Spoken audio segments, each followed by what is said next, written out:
of the presentation, you can see that it's quite an involved presentation, very comprehensive. In terms of the introduction, we usually call this our mantra. It's an extract from the National Development Plan.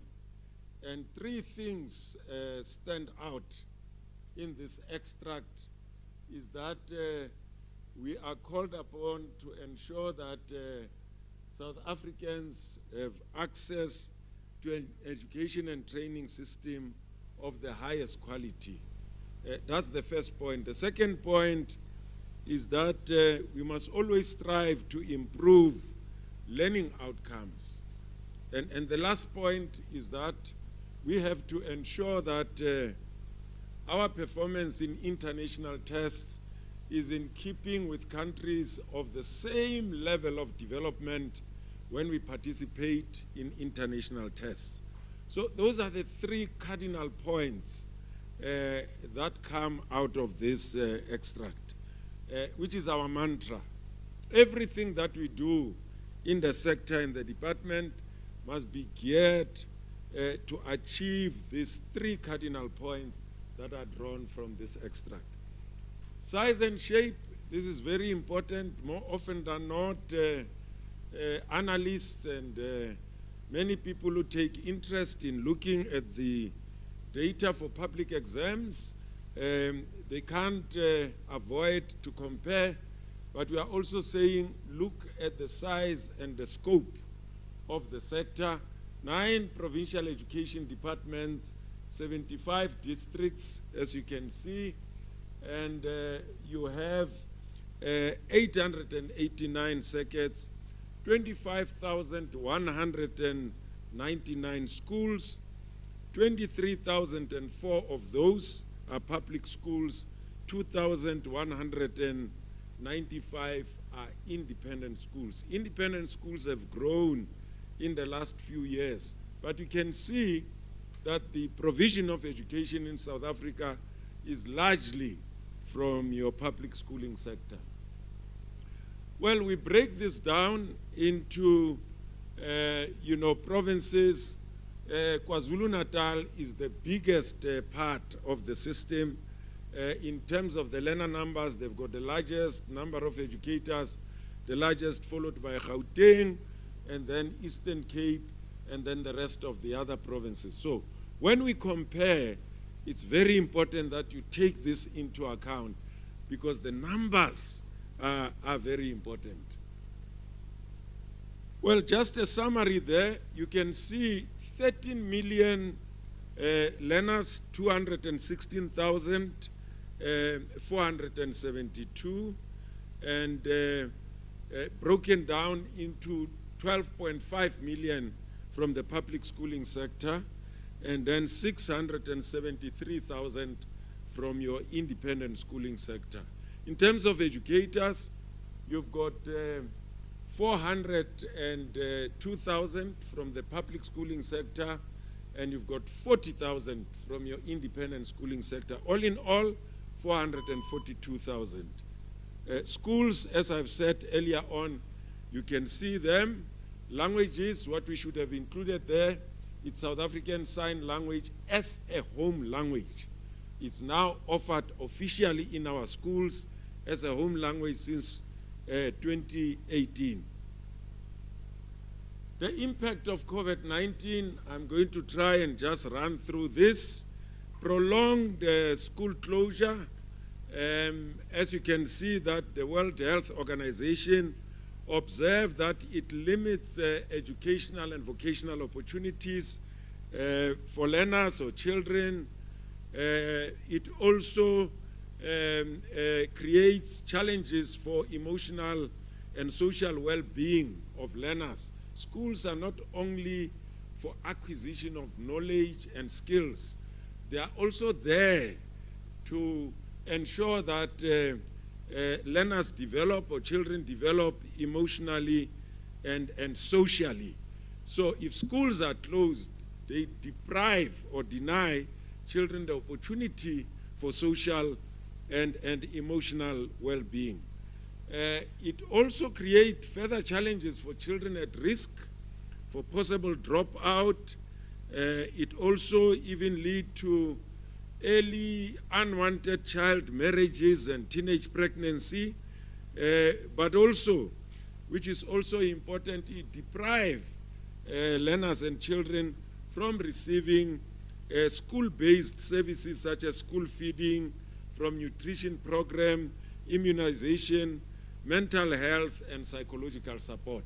That is the value of a school, not only acquisition of knowledge and skills, but this basket of services are also supposed to be provided to learners or children at school. Now, this is the work done by our very capable research team, together with Dr. Nick Spall, who launched the research last week. I think it was last week, Wednesday, on the 17th. I'm going to share some of their findings, which look at attendance rate, which also look at worries from adults regarding children who are returning to school, but also look at issues of health risk, looking at learning losses, and whether schools are ready for the returning learners, and other costs for school closure. I'll try and run through that quickly. As you can see, the green line represents the ideal when all things are equal. Now, with the impact of COVID-19, our team of researchers, together with our economic analyst in the department, went through an exercise where they could project the impact of COVID-19 on our schooling system in terms of reading, that if you do not come up with catch-up plans, what is likely to happen? If you come up with catch-up plans that are going to mitigate about 10%, what's going to be the effect of that? It's all there on the screen. If it's 20%, what's going to happen? If there's nothing that's going to happen in terms of catch-up plans, then the red line becomes significant. And they've also taken that further to grade 12, that what is the impact of COVID-19 on grade 12? You can see the green line represents the ideal, as I said. The yellow says if you mitigate the extent to which you mitigate the impact of COVID-19, you might minimize the drop in the performance of grade 12 learners. If nothing happens, then the black line, as you can see at the bottom, in terms of grade 12, becomes your ultimate results. We also looked at hospitalization. What is the rate of hospitalization with respect to learners? You can see the gray line running through the graph represents the entire population. The red, the yellow, green dots, and light gray, as you can see from the first graph, actually represents the extent to which learners would be hospitalized. You can see that the numbers of children are very, very low. There is enough science and evidence on this, not only from overseas, even from our own country. There's a team of pediatricians and clinicians who have done a lot of work in South Africa, and they are giving us this data. And you can also see that hospitalization has not significantly changed in terms of ages. You see from 0 up to age 15, it's very low, and then it picks up, it goes up, as you can see there. Death rate, the same. We've seen an increase in deaths per week, particularly around the month of November and December. And the gray line, again, running across the graph, represents the entire population, and the rest would represent different ages, which are some of the ages that you'd find in our schooling system. Our death rate in South Africa is even much lower than the international benchmark. And you can also see, in terms of the ages there, extremely low. So the science and the evidence around the impact of the virus on learners, on children, on schooling, It's becoming available. We don't know much, but the information that we have, it's much more than we knew a few months ago or even a year ago. We are able to plan better, and we are able to manage the situation much better than we did when we started in June 2020. Well, the mortality rate of teachers, we've seen a high number of mortality up to about 2,000 end of January. But quite clearly you can see even the ages there, and the researchers and experts are saying even with the new variant, well, the trend in terms of the ages and so on has not drastically changed. And the mortality rate of teachers is not higher than the mortality rate in other professions. There is no evidence in that regard. I think Dr. Nix Paul was talking about that last week. Well, the attendance rate, Dr. Polia in his opening remarks indicated that the response of countries all over the world when we got hit by this pandemic, most countries decided to shut schools, but increasingly the science and knowledge became available on the impact of the virus on schooling and so on, and more countries returned to schooling because there was no evidence to suggest that when schools are opened, that leads to an increase in the spread of the virus. Although the World Health Organization recommends that when the infection increase, then we must take a cautious approach in opening schools.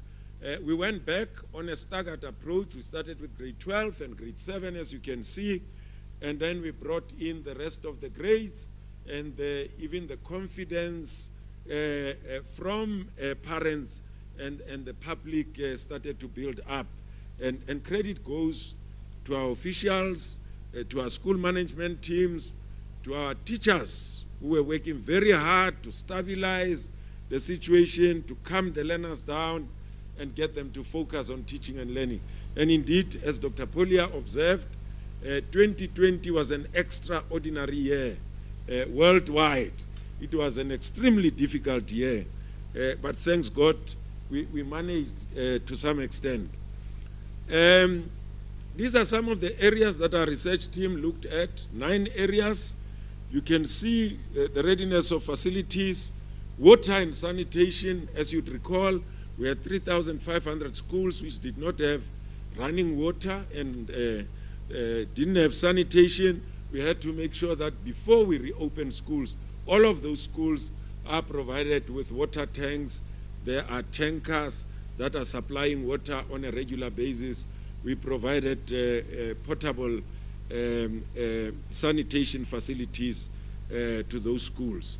We also looked at orientation, and that's why we brought in your exit grades to ensure that you've got a strong human infrastructure to receive the younger learners who will be coming into the system. Psychosocial support was very important. Nutrition, out of school and during school became a very important matter that we needed to provide. You'll see some of the findings as they relate to social protection. Curriculum is the highest, as you can see, and then the provision of personnel, teachers with comorbidities, we needed to replace them, and scholar transport and others. Now you can see that the open grades attendance rate just shot up to a very high level as parents and learners started to gain confidence that indeed they could continue with their schooling and learn to live, coexist with the virus. And you can see that the open grades attendance rate was quite high. Our rate of absenteeism is around 2%, and around July last year it shot to 17%, but towards October, November, it just went back to 2% again. And again, here we're looking at different poverty levels of schools. We must say that the absenteeism rate impacted more on your low quintile schools, but as we went on, we were able to normalize the situation, especially when more and more grades started to attend, then the attendance rate also improved. And you can see that there were parents who were worried, 72.6% were worried about the return of learners to school, 58.6% who were concerned about safety issues in terms of the return of learners to schools.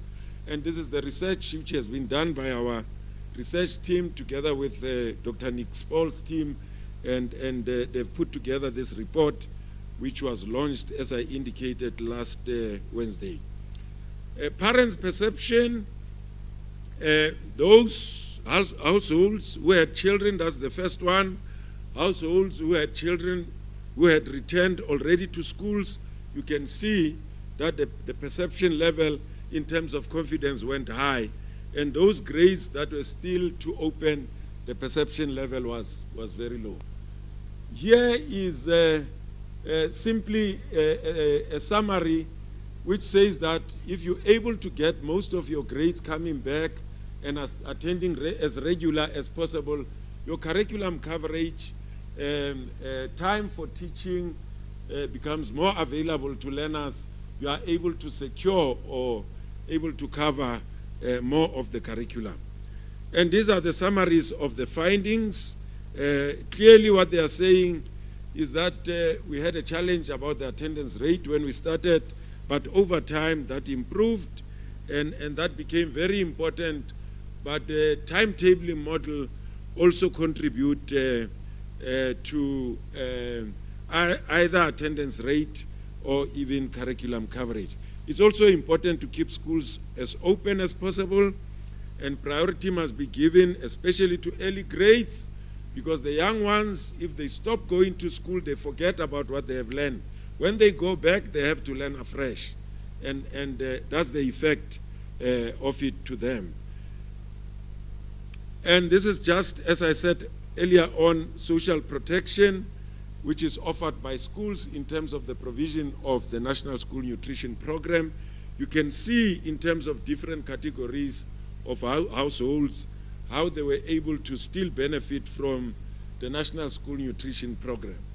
But the closure of schools made it difficult, because schools are the infrastructure through which we're able to provide feeding to these young people.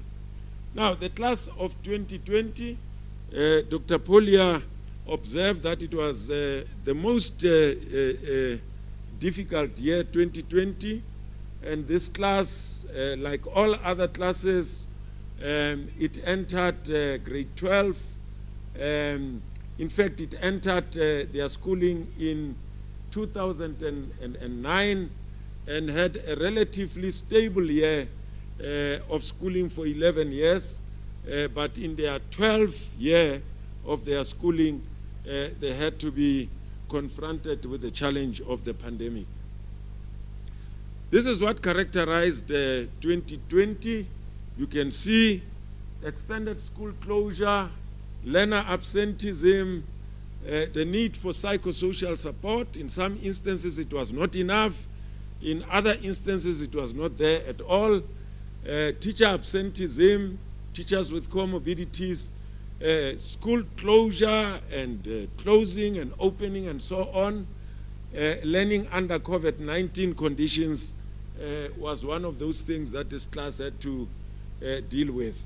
Well, going further, it is the 7th cohort to sit for the NSC based on the CAPS policy, and the class of 2020 entered, as I said, grade 1 in 2009, had a relatively stable schooling period until 2020.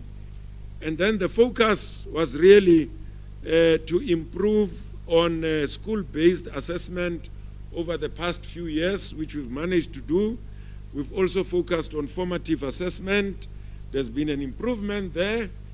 The running of public exams, you'll agree with us that it has improved, barring the leaked papers, which we condemn. We wouldn't like any paper to leak, but as you'd also be aware that large-scale exams do face this challenge.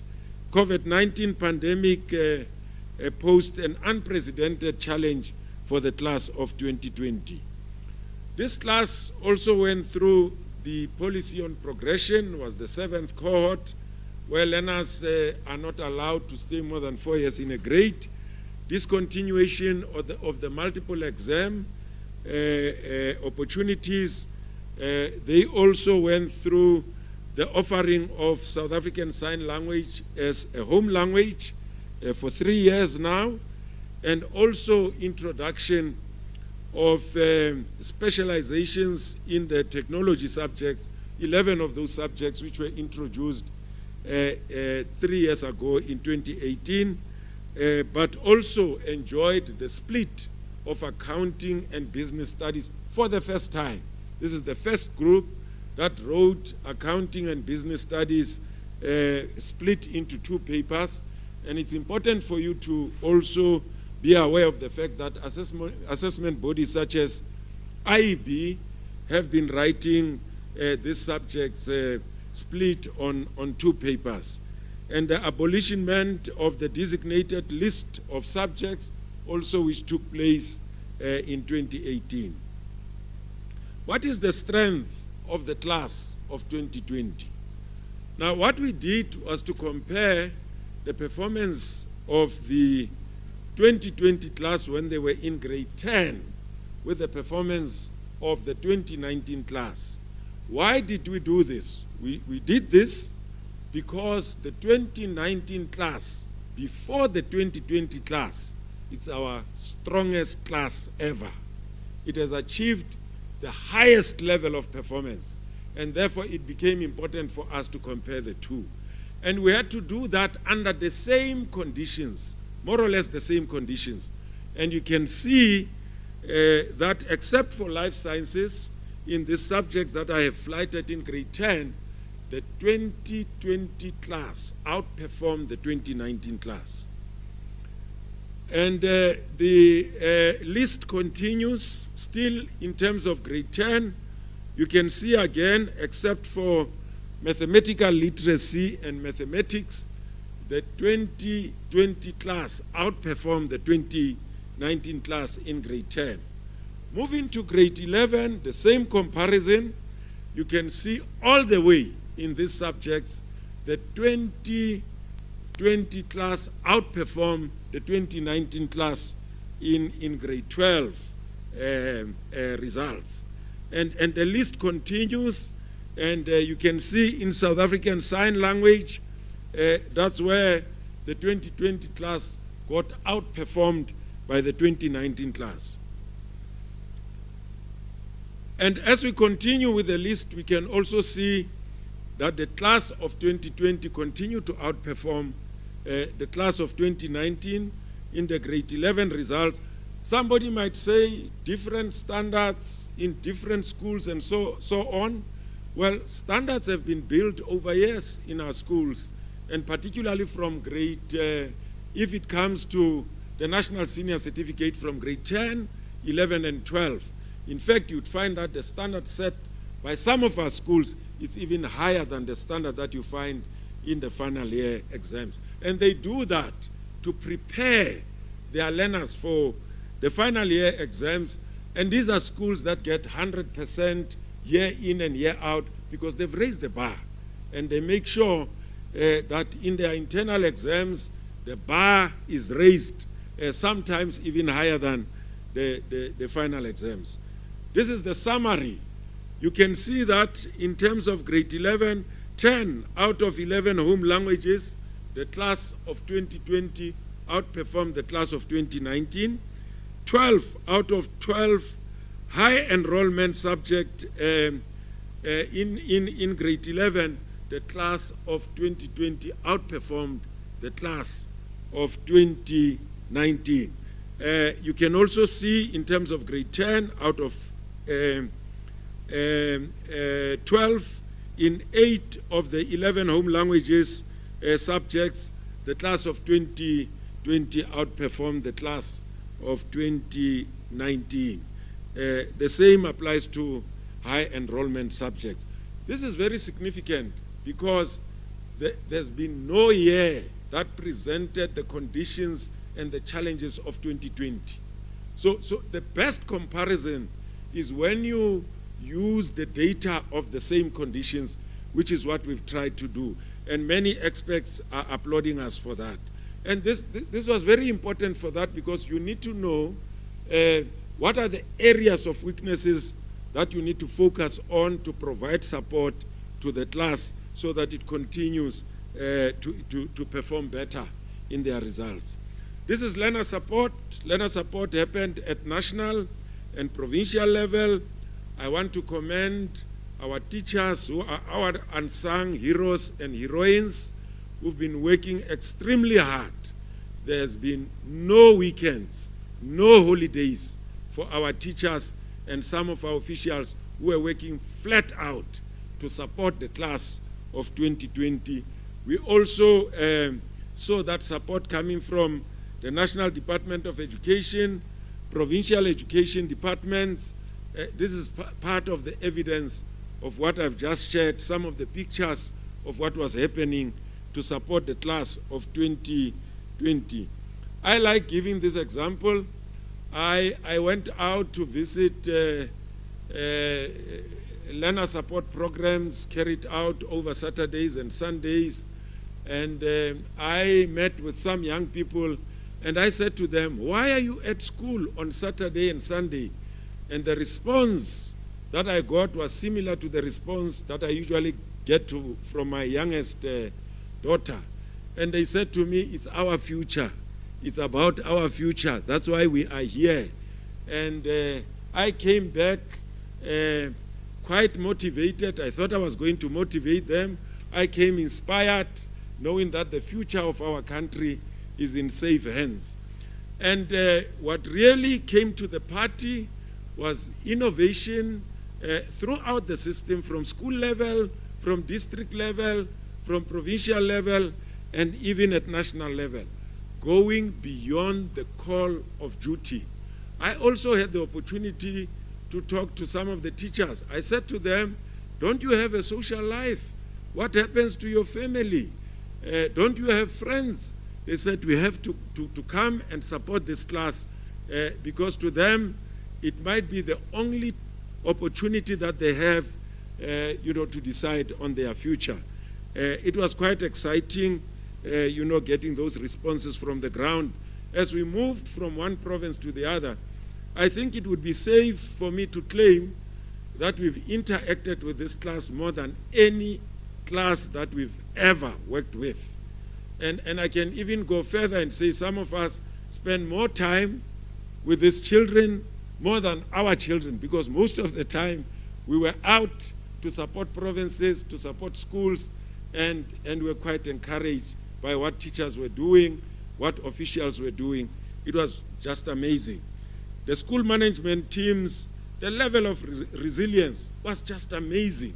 The courage that we came across from these young people, from the teachers, from the school management teams, and our school principals, it really gave one a beacon of hope that even in the midst of almost hopelessness, there are people who are focused and determined to make things work.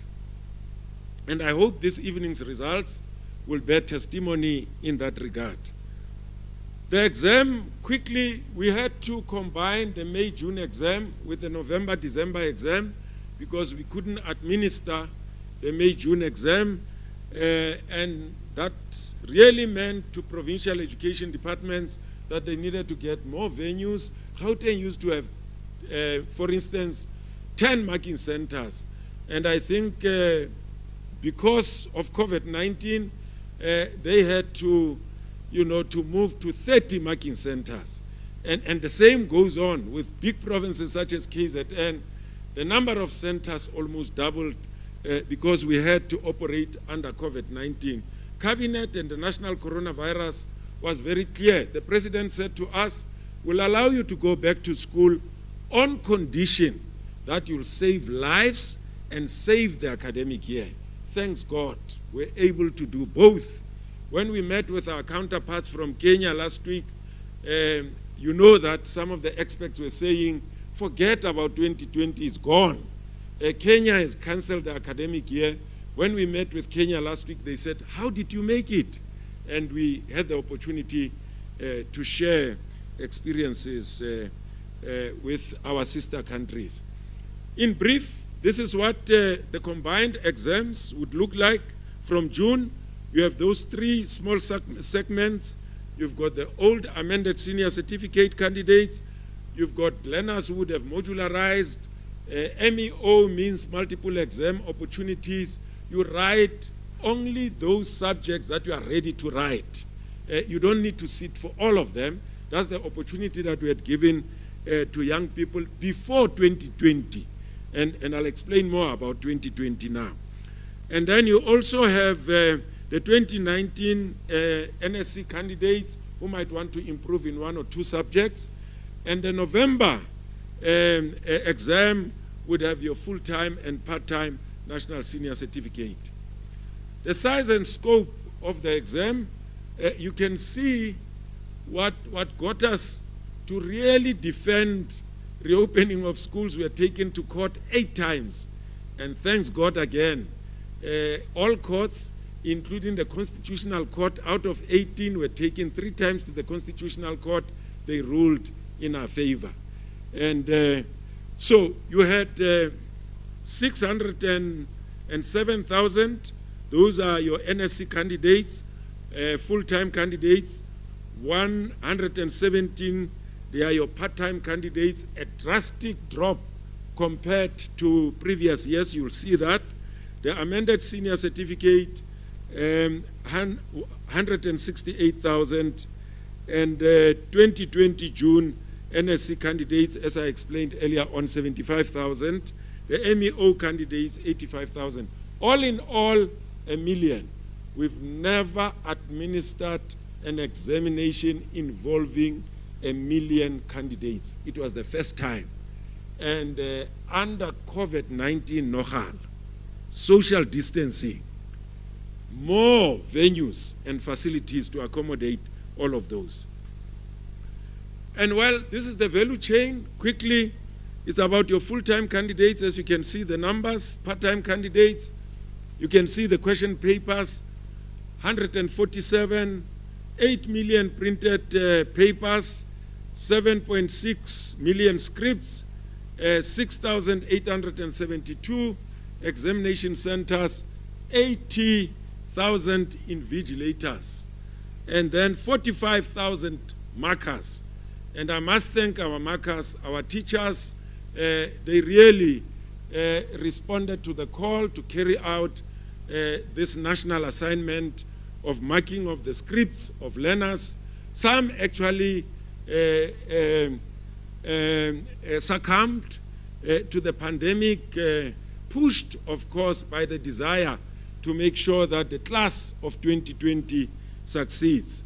And then the marking centers, we had 190 of them. Well, you can see that the system has stabilized. We are around the 600,000. The highest number was around 2015 and 2016.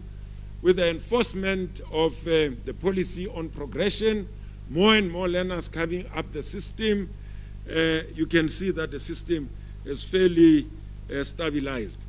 Well, you can also see that we've had a reduction of about 9,000 nationally, 528, but we also concerned about big drops or decreases of 14,000 that you see there, Limpopo, but you can also see that provinces such as the Northwest have the largest increase of 5,000. Well, this is a very important slide. Again, full-time cohorts, you can see in terms of the class of 2019, you had 616,000 and 504,000 wrote If you compare with the 2020 class, you had 607,000, but 578,000 set for the exams, which gives you a difference of 74,000 more candidates than in 2019. That's the strength of the class of 2019. Well, part-time candidates, as I've indicated earlier on, you see a drop. Only those candidates that are ready to write, you can see the impact of COVID-19 here to part-time candidates. Very few of them enrolled, and you can also see that the number went on to even reduce from 117, only 69,000 of them set for the exams.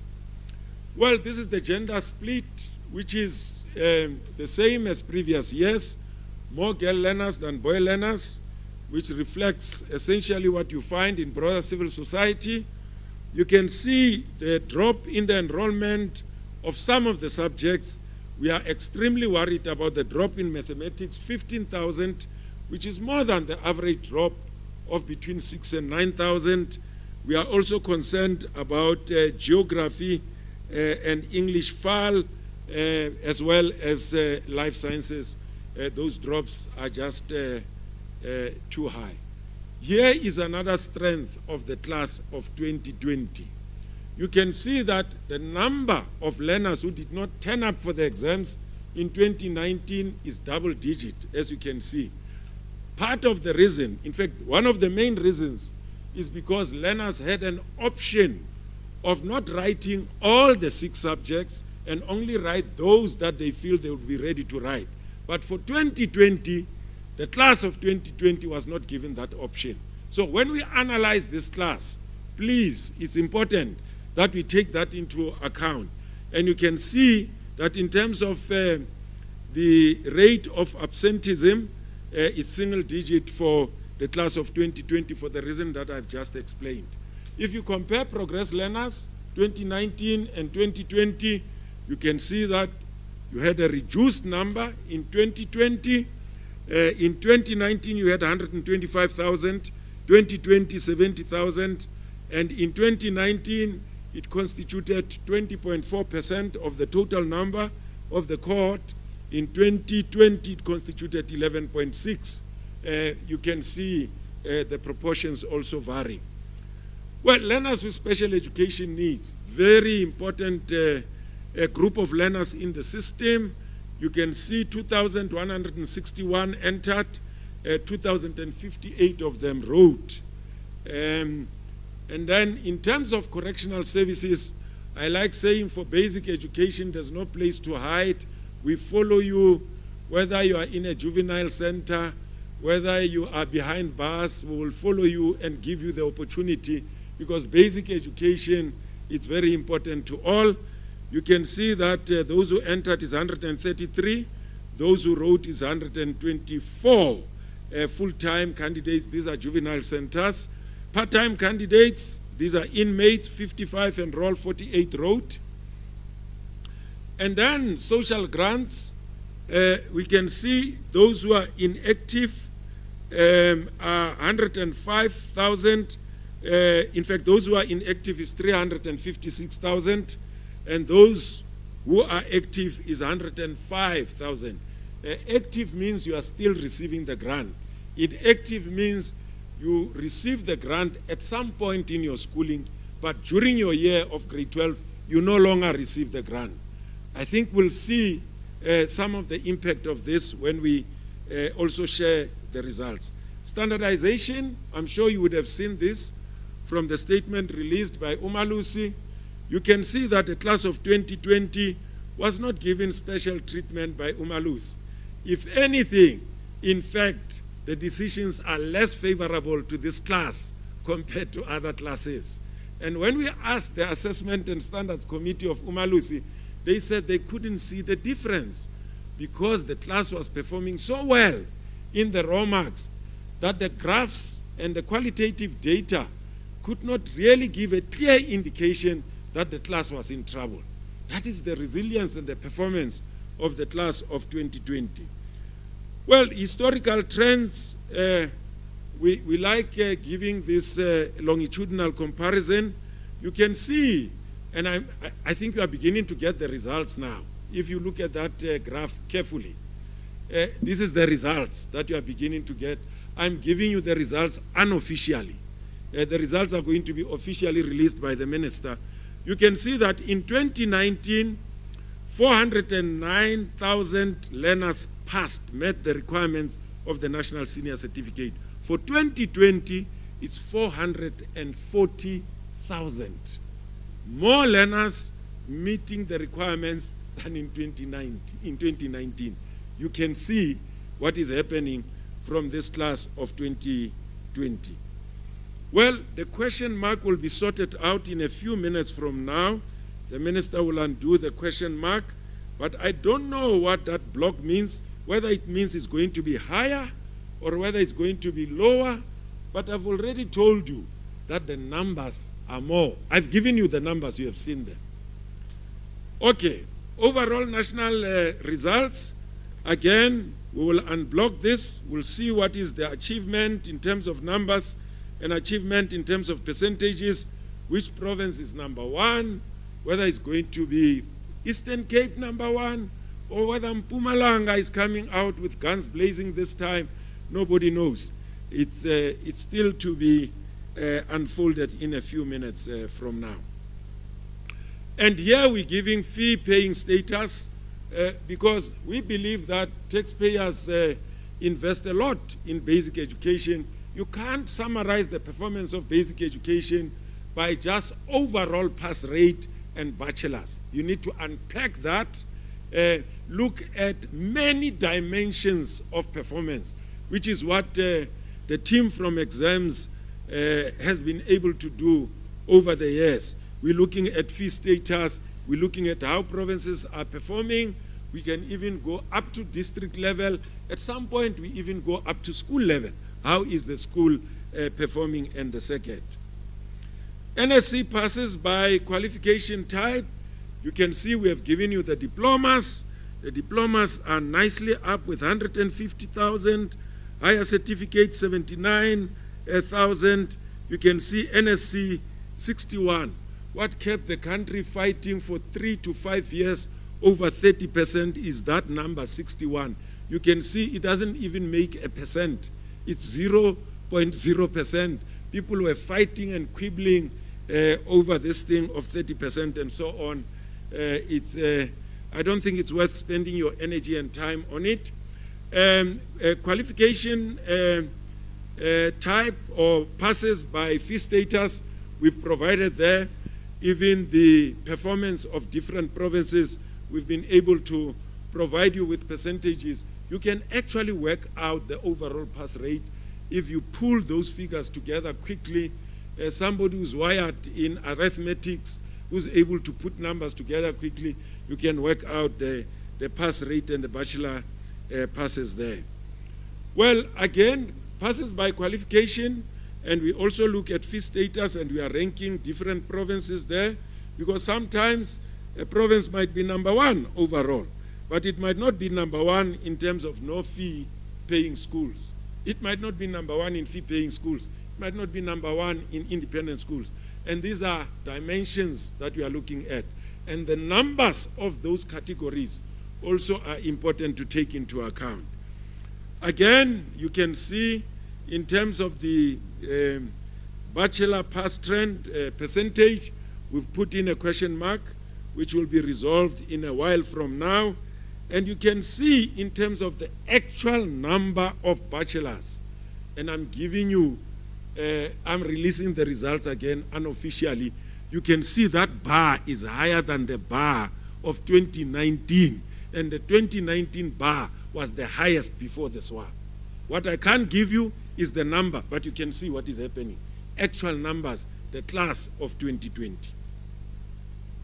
Well, we can also say the Gauteng and KwaZulu-Natal account for almost half of the total number of bachelors in the country. You can see, the performance of those countries, those two provinces, that they account for almost half of the bachelors in the whole country.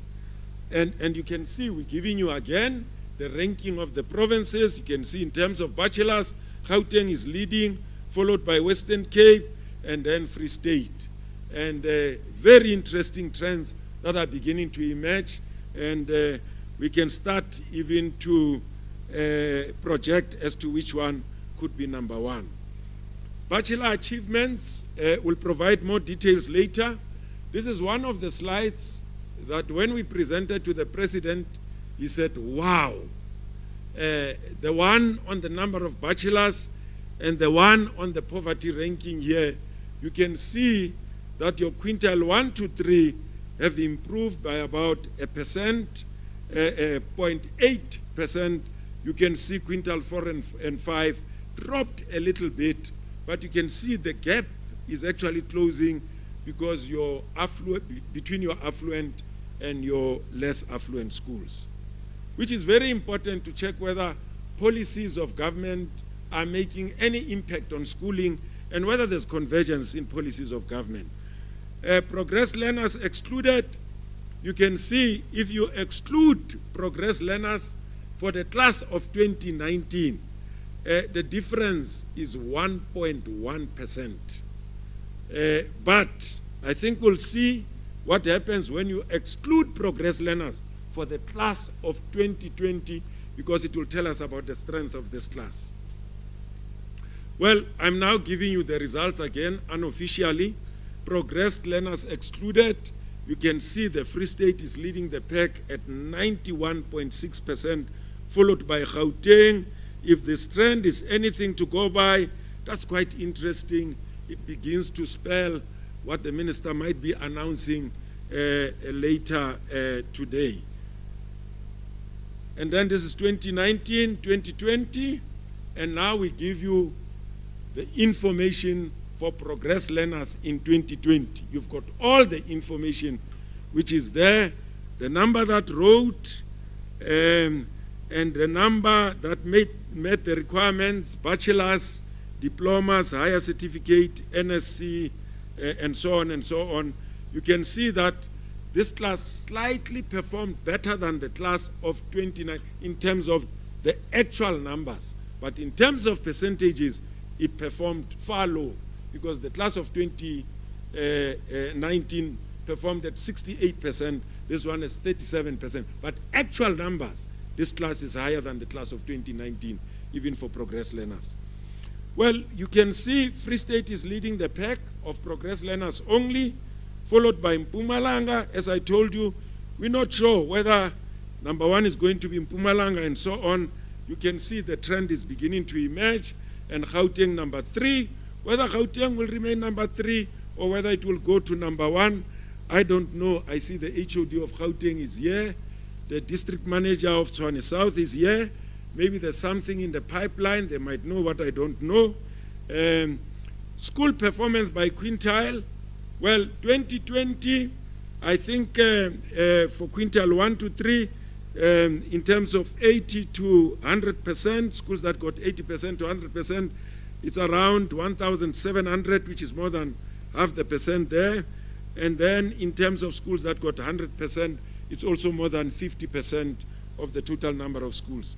Subject performance in terms of 30% level and so on, the class of 2019 outperformed the class of 2020.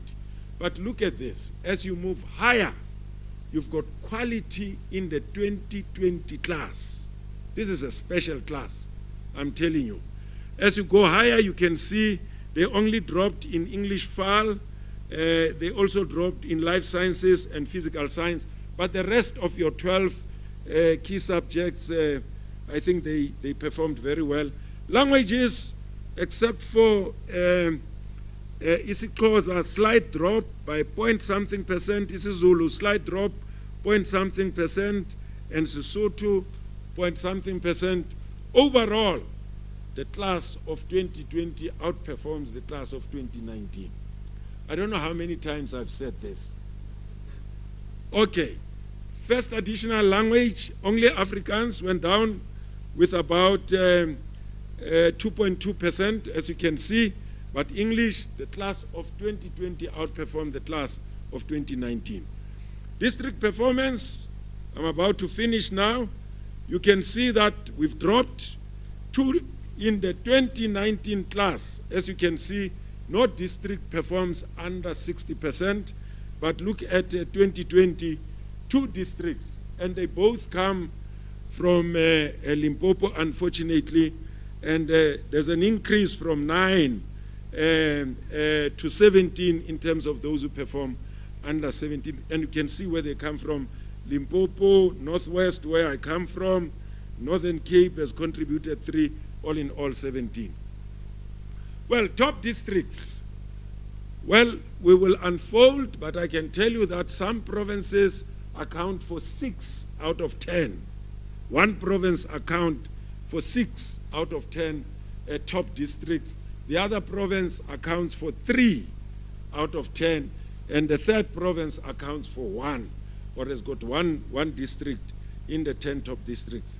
And then you can see that the bottom 10 districts, we've also given the performance there, but we'll provide more information on this later. We're also providing fee status here. And we also do the ranking, both in terms of districts and provinces. Learners with special education needs. This is very important. Out of 2,058 learners who sat for the national senior exam, 943 of them received bachelor's or got bachelor's, attained bachelor's, and 582 got diplomas, and then 204 got higher certificates, and of course 28 NSC, and those who did not achieve, it's 14 who take 5 subjects, those who take 6 subjects is 287. It's an excellent achievement. I'll reflect on that when we round off the presentation, which I'm about to do. Now, look at the distinctions again. Except only for one province, all provinces have gone down in terms of the number of their distinctions. The class of 2020, performing better than the class of 2019. And again, in terms of the 12 key subjects, in terms of distinctions have gone up. Afrikaans Fal has gone down. You can see history has gone down, and Maths Lit has also gone down, and physical science. But the rest of the subjects, you can see that the class of 2020 again outperforms the class of 2019. Now, distinctions from progressed learners. The distinctions obtained by progressed learners in 2020 far exceed the distinctions obtained by the class of 2019, and we're providing some of those details there.